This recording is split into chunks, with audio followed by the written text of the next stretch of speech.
श्री शिवाय नमस्तुभ्यम। हर हर महादेव। दोस्तों, आप सभी लोग जानते हैं कि 29 जुलाई 2025 यानी मंगलवार को पड़ रही है सावन महीने की नाग पंचमी। और दोस्तों, ये वो तिथि है जो श्रावण महीने में पड़ने वाली सबसे बड़ी तिथि है, क्योंकि यह मंगलवार के दिन पड़ रही है और इसका बहुत ही बड़ा और विशेष महत्व होता है। और पूज्य गुरुजी ने कहा है, अगर कभी भी मौका लग जाए और श्रावण महीने की नाग पंचमी मंगलवार को पड़ जाए तो आप लोगों को 31 चावल के दाने का उपाय तो अवश्य ही करना चाहिए। इन दोनों का संयोग बहुत ही कम आता है। और दोस्तों, पूज्य गुरुजी ने अपनी शिव महापुराण की कथा में बताया है, इस दिन आपको 31 चावल दाने वाला उपाय तो अवश्य ही करना चाहिए, क्योंकि ऐसा दिन पूरे साल में सिर्फ एक ही बार आता है। और दोस्तों, आप सभी लोग जानते हो कि मंगलवार नागपंचमी का अगर सबसे बड़ा कोई उपाय है तो वो 31 चावल के दाने वाला उपाय है। तो दोस्तों, इस नागपंचमी के दिन आप लोगों को इस 31 चावल दाने वाले उपाय को जरूर करना है। बहुत सारे लोग होंगे जिन लोगों ने इस उपाय को न किया हो, मतलब पूरा साल निकल गया और उन्होंने किसी भी दिन इस 31 चावल दाने वाले उपाय को न किया हो। पर दोस्तों, आपके पास एक आखिरी मौका बचा हुआ है जो कि 29 जुलाई के दिन है। तो इस दिन आप लोगों को इस वाले उपाय को जरूर कर लेना है। भले ही आपने पूरे साल भर इस उपाय को न किया हो, पर अगर आपने इस श्रावण महीने के नागपंचमी के दिन अगर इस वाले उपाय को कर लिया तो आपको इस उपाय को करने का वो फल मिलेगा जिसकी आपने कभी कल्पना भी नहीं करी होगी। इसीलिए आप लोग इस वाले उपाय को एक बार जरूर कर लेना, ताकि आप लोगों के हाथ से यह मौका ना जा सके और आपको इस उपाय को करने का फल मिल सके।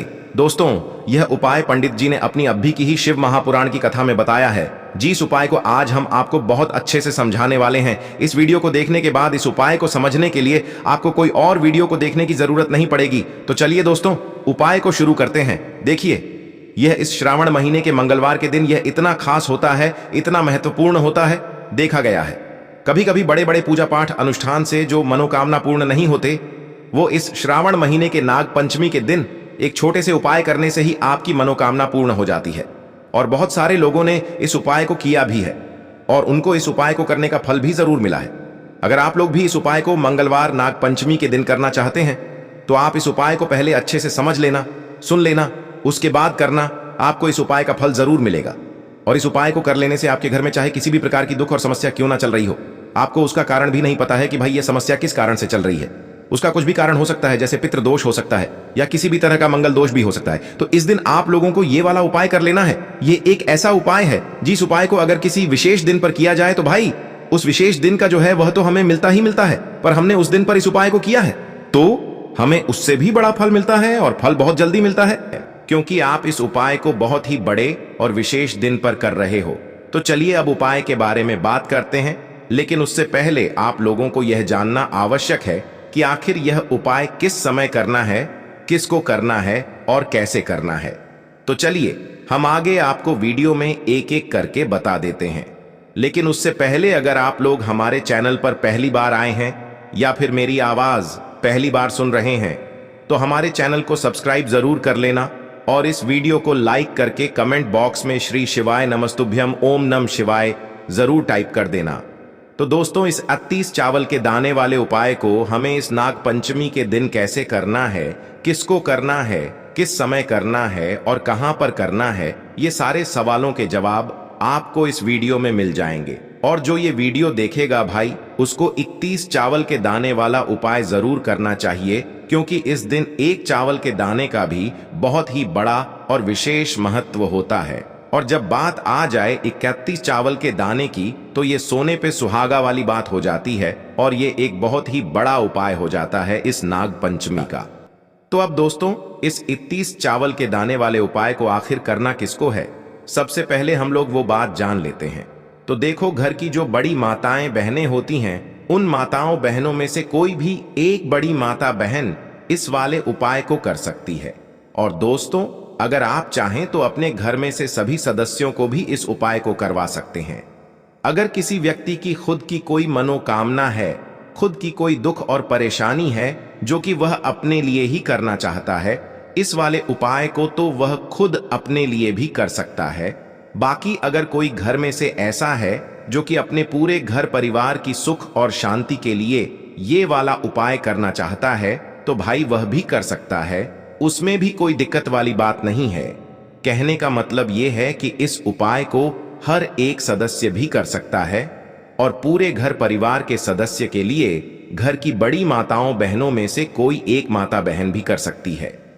माताएं बहनें अगर घर में उपस्थित न हो या वो यह वाला उपाय न कर पा रही हो, तो फिर घर का कोई बड्ढा सदस्य भी इस 31 चावल के दाने वाले उपाय को कर सकता है, चाहे फिर वह पुरुष ही क्यों ना हो। उसमें कोई भी दिक्कत वाली बात नहीं है। अब दोस्तों, इस 31 चावल के दाने वाले उपाय को हमें करना कहां पर है? हमें इसे शिव जी के मंदिर में जाकर करना है। बहुत सारे लोग प्रश्न करते हैं, हर एक उपाय को करते समय क्या हम इस उपाय को घर पर कर सकते हैं? तो इस वाले उपाय को आप घर पर नहीं कर सकते हो। इस वाले उपाय को करने के लिए आपको शिव जी के मंदिर ही जाना पड़ेगा। उसके बाद में दोस्तों, जो अगला प्रश्न निकल कर आता है वो यह आता है इस उपाय को लेकर कि आखिर इस उपाय को हमें किस समय करना है, सुबह के समय करना है कि शाम के समय करना है। तो देखो, इस वाले उपाय को आप लोग सुबह के समय भी कर सकते हो और शाम के समय प्रदोष काल में भी कर सकते हो।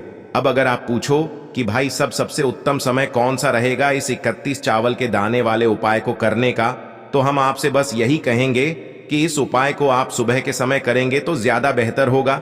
बाकी अगर प्रदोष काल शाम के समय भी करेंगे तो भी अच्छा होगा, उसमें कोई भी दिक्कत वाली बात नहीं है। तो अब दोस्तों, जो अगली सबसे बड़ी और महत्वपूर्ण बात आती है वो यह आती है कि सुबह अगर हम उपाय को करेंगे तो हमें कितने बजे से लेकर कितने बजे तक के बीच में करना है, और शाम के समय प्रदोष काल में करेंगे तो हमें कितने बजे से लेकर कितने बजे के बीच में करना है। तो देखो, सुबह जितनी जल्दी हो सके आप उपाय को करने की कोशिश करना। बाकी अगर किसी कारणवश लेट भी हो जाओ, थोड़ी देर भी हो जाए, तो 10 या 11 बजे तक भी आप उपाय कर लेना, पर 12 बजे से ज्यादा देरी ना हो। ठीक है, इस बात का ध्यान रखना। उसके बाद में दोस्तों, अगर शाम के समय प्रदोष काल की बात करें, प्रदोष काल का जो समय होता है वो शाम के 6 बजे से शुरू हो जाता है। मतलब शाम के 6 बजे से लेकर 7 बजे के बीच का जो समय होता है, ये समय प्रदोष काल का समय होता है। पर अभी जो मौसम चल रहा है, इस मौसम में जो है शाम बहुत देरी से होती है। तो आप इस उपाय को 7 या 8 बजे के बीच में भी कर सकते हो।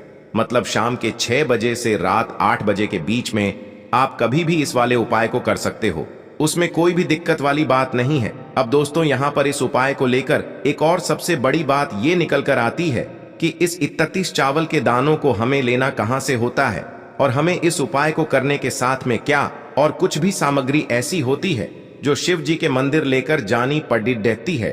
तो देखो, यहाँ पर हम आपको बता दें, सबसे पहले आप लोग यह जान लो कि यह जो 31 चावल के दाने वाला उपाय है, सिर्फ और सिर्फ आप उपाय की सामग्री लेकर कभी भी शिव जी के मंदिर मत जाना, क्योंकि हमें भगवान के सामने ये नहीं दर्शाना है कि अगर हम भगवान शिव जी के मंदिर आए हैं तो अपने फायदे के लिए आए हैं। तो इसलिए जो भी पूजन सामग्री है, उपाय सामग्री है, 31 चावल के दाने, इसके साथ में आपको पूजन सामग्री भी जरूर लेकर जाना है। देखो, अगर सुबह के समय उपाय कर रहे हो तो सीधी सी बात है, 1 लोटा जल तो आप लेकर जाओगे ही जाओगे। वही 1 लोटा जल अगर मिट्टी का जल हो तो बहुत अच्छा रहेगा। मिट्टी का जल कैसे बनाया जाता है, इसके लिए हमने पहले से बहुत सारी वीडियोस बना दी है। आपके पास इस दिन एक आखिरी मौका रहेगा मिट्टी का जल शिव जी पर चढ़ाने का, और उपाय को करने का बहुत बड़ा आपको इस दिन फल मिलेगा। तो इसीलिए इस दिन हो सके तो भाई मिट्टी का जल चढ़ाना तो अपने साथ में कम से कम 1 लोटा जल तो आपको लेकर जाना ही जाना है। अगर मिट्टी का जल नहीं है तो घर का जल भी आप इस्तेमाल कर सकते हो।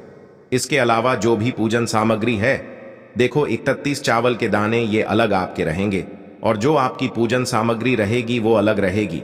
पूजन सामग्री में आप जो भी चीज लेकर जाना चाहे वो लेकर जा सकते हैं। एक बेलपत्र भी लेकर जा सकते हैं, उसमें कोई भी दिक्कत वाली बात नहीं है। वहीं अगर हम बात करें शाम के समय की, तो शाम के समय शिव जी पर जल नहीं चढ़ता है। इसीलिए शाम के समय आप लोग एक दीपक तैयार कर लें, जो कि गोलबत्ती का, आटे का, शुद्ध देसी गाय का घी का होगा, है ना। इस बात का आप लोगों को ध्यान रखना है, और इस दीपक को आपको घर से जलाकर नहीं लेकर जाना है, भगवान शिव जी के मंदिर में जाकर ही जलाना है। इस बात का भी आप लोगों को ध्यान रखना है। अब दोस्तों, यहां पर हमें इस बात को समझना है कि यह 31 चावल के दाने हमें लेना कहां से है। क्या हमें दुकान से लेकर आना है, या हमें अपने घर से लेना है, या कहां से लेकर आना है, और कौन से चावल लेना है, क्योंकि चावल भी बहुत प्रकार के होते हैं। तो देखो, इन सभी सवालों के जवाब आप लोग एक बात में सुन लो कि भाई ये जो उपाय है, इस उपाय में आपको ये नहीं देखना है कि भाई कौन से चावल है, कौन से चावल नहीं है। बस जो भी चावल ले रहे हो वो चावल का दाना सबूत होना चाहिए, मतलब साबुत होना चाहिए, टूटा हुआ नहीं होना चाहिए, कटा पिटा नहीं होना चाहिए। ये बात आपको ध्यान रखना है। बाकी आपका चावल बासमती हो या सादा चावल हो या कोई सा भी चावल हो, उसमें कोई भी दिक्कत वाली बात नहीं है। तो सीधी सी बात है कि आपके घर के रसोई घर में जहां पर आप भोजन बनाते हो वहां पर जो भी चावल आपके उपस्थित हो, उन चावलों में से अपनी एक कटोरी भर लेना या एक मुट्ठी चावल अलग से निकाल कर रख लेना, क्योंकि हम 31 चावल ही यहां पर इस उपाय में लेने वाले हैं। तो हमें यह चावल के दाने गिनकर निकालने पर डिढेंगे। इस बात का आप लोगों को ध्यान रखना है। तो अपने उस चावल की कटोरी में से या चावल में से 31 ऐसे चावल के दाने आप लोग निकाल लो जो कि टूटे हुए ना हो, कटे पिटे ना हो, जिनमें कोई दाग ना लगा हुआ हो, है ना। अच्छे साबुत चावल के दाने 31 दाने आप लोग निकाल कर रख लो और इन्हें किसी भी एक कागज की पुड़िया में या किसी एक छोटी सी कटोरी में आप लोग रख लो, ताकि यह सुरक्षित रहे, आपके एक भी चावल का दाना इधर उधर ना हो और आपका उपाय भी पूरा अच्छे से हो जाए। तो भाई जैसे ही आपका उपाय की जो सामग्री है 31 चावल के दाने ये तैयार हो जाते हैं, उसके बाद मैं आपको जो भी अपनी पूजन सामग्री है सुबह के समय कर रहे हो तो एक लोटा जल और एक बेलपत्र या पूजन सामग्री जो लेकर जाना चाहो उसकी भी तैयारी कर लेना। और शाम के समय जा रहे हो तो भाई अपना जो दीपक है उसे तैयार कर लेना, ठीक है। और उपाय को करते समय शुद्धता का विशेष रूप से ध्यान रखना, ठीक है। सुबह सुबह स्नान करने के बाद ही उपाय को करने की आप लोग तैयारी करना। उसके बाद अगर शाम के समय की बात करें तो शाम के समय आपको स्नान करने की जरूरत नहीं है, पर शुद्धता का ध्यान रखना है। आपको स्नान तो नहीं करेंगे, आप हाथ मुंह धोकर भी इस वाले उपाय को शाम के समय प्रदोष काल में कर सकते हैं, इसमें कोई दिक्कत वाली बात नहीं है। तो आप अपने उपाय की पूरी सामग्री तैयार करके आपके पास ही में जो आपका शिव मंदिर हो वहां पर पहुंच जाइए। सबसे पहले शिव मंदिर में जाकर आप लोगों को उपाय नहीं करना है, पहले भगवान के दर्शन करना है, भगवान से आशीर्वाद प्राप्त करना है, फिर शिव जी की शिवलिंग के पास में आना है। शिवलिंग के पास में आने के बाद आप जो पूजन सामग्री लेकर आए हुए हैं, जैसे कि सुबह गए हुए होंगे तो एक लोटा जल और जो भी पूजन सामग्री लेकर आए हैं आप उनसे भगवान शिव जी की पूजन कीजिए। सबसे पहले तो एक लोटा जल ही चढ़ेगा, फिर आपको एक बेल पत्र श्री शिवाय नमस्तुभ्यम का जाप करते हुए शिवलिंग पर चढ़ा देना है। उसके बाद में आपकी पूजन सामग्री चढ़ेगी। उसके बाद में अगर दोस्तों शाम के समय अगर आप इस उपाय को कर रहे हो तो अपने साथ में कम से कम एक जो दीपक है गोल बाती का जो आप अपने साथ में लेकर गए हो, उस दीपक को मंदिर में जाकर अपनी माचिस से जलाना है और उस दीपक को शिवलिंग के पास में रखना है, ठीक है। इस दीपक को रखने के बाद ही आप लोगों को अपना ये वाला उपाय शुरू करना है और दीपक को ज्यादा पास में मत रखना, वैसे भी गर्मी पड़ रही है, भगवान शिव जी को आंच नहीं लगनी चाहिए, है ना। तो भाई जैसे ही आपकी पूजा अर्चना हो जाती है आप भगवान शिव जी को प्रसन्न कर लेते हैं, उसके बाद में शिवलिंग के पास ही में आप कहीं पर बैठ जाइए, सामने या आसपास जिस जगह पर आपको बैठना हो वहां पर बैठ जाइए और अपने वह 31 चावल के दाने अपने सामने निकाल कर रख लीजिए, क्योंकि अब यहां पर उपाय को यहां पर करने की आपको तैयारी करना है। और इस तरीके से जब आप उपाय करेंगे, पूजन सामग्री करने के बाद, पूजन अर्चना करने के बाद, तो आपको उपाय का फल बहुत जल्दी और बहुत बढ़ा होकर मिलेगा। तो अपने 31 चावल के दाने अपने सामने निकाल कर रख लेना और यह जो उपाय है यह आपकी सीधे हाथ की हथेली से होगा, इसलिए इस बात का भी विशेष रूप से ध्यान रखना है। तो सीधे हाथ की हथेली का प्रयोग करके ही आप लोग अपना इस वाले उपाय को करना। अपने सामने जो भी आपकी कागज की पुड्डिया है उसको खोल कर रख लो, या कटोरी है तो भाई उसे अपने सामने रख लो और अपने वह 31 चावल के दाने निकाल लो, ठीक है। उसके बाद में दोस्तों अब आपको क्या करना है कि शिवलिंग आपके सामने होगी, तो आपने वह 31 चावल के दाने एक एक करके जहां पर आपने बेलपत्र चढ़ाया है आपको शिव जी के शिवलिंग के ऊपर चढ़ाना है। कहां पर चढ़ाना है? शिवलिंग के ऊपर चढ़ाना है और कहीं पर भी नहीं चढ़ाना है। आपको अपने हथेली से तो शिवलिंग के ऊपर चढ़ाना है, भले ही फिर वो अपने आप जलाधारी पर गिर जाए या मतलब वहीं पर गिर जाए, उसमें कोई दिक्कत वाली बात नहीं है, पर आप चढ़ाओ शिवलिंग के ऊपर ही। तो आपको क्या करना है, अपना पहला चावल का दाना उठाना है, श्री शिवाय नमस्तुभ्यम बोलना है और शिवलिंग पर चढ़ा देना है। इसी तरीके से दूसरा चावल का दाना उठा है, शिवलिंग पर चढ़ाना है और मंत्र बोल देना है। और फिर तीसरा चावल का दाना उठाना है, श्री शिवाय नमस्तुभ्यम बोलना है और चढ़ा देना है। इसी प्रकार से आपको पूरे 31 चावल के दाने एक एक करके शिव जी के शिवलिंग के ऊपर चढ़ाना है और भगवान से प्रार्थना करते जाना है। मतलब प्रार्थना तो आपको आखिरी में करना है, पर हर एक चावल के दाने को चढ़ाते समय श्री शिवाय नमस्तुभ्यम जरूर बोलना है।